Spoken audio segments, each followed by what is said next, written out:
Good morning, everyone.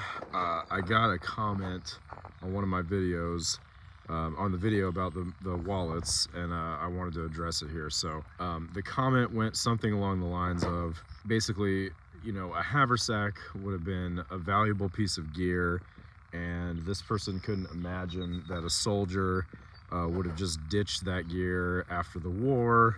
So he imagined that, it was a very plausible piece of gear for somebody to be carrying in a civilian context. I wanted to address a few of those things. So first of all, I'm not saying that a person could never have carried a market wallet. Or a haversack, sorry. Of course, somebody could have carried one.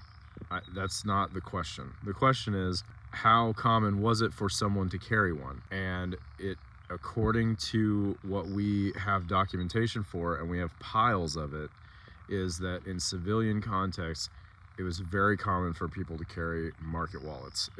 They show up everywhere. There's just a ton of information about them in those contexts. So that's the first thing. The second thing is the idea of a haversack being a valuable piece of gear. This is where I think that comes from. I think in our kind of modern, like contemporary long rifle culture, an item like a haversack that you go to events with and you carry your car keys in and your wallet, I think that those become kind of prized possessions. A lot of them are they come in all shapes and sizes. They sometimes they're embroidered and decorated, and so that's what guys think of as like a haversack. In the 18th century, a haversack is a military item to carry your food in. That is the point of a haversack.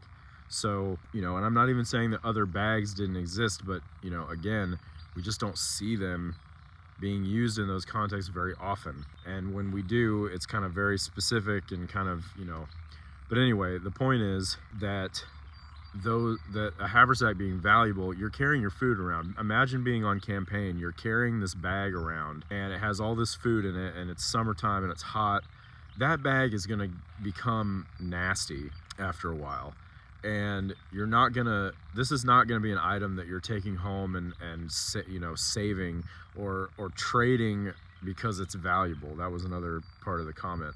You're not trading it away because it's valuable.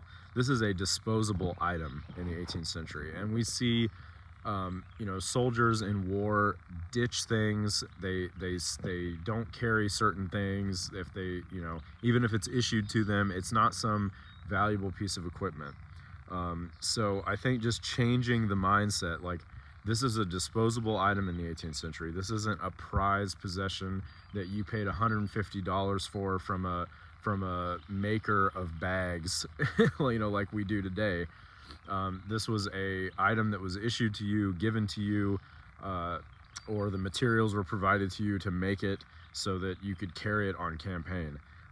This is not an item that is particularly special to you in that context. So anyway, just a couple of thoughts on that.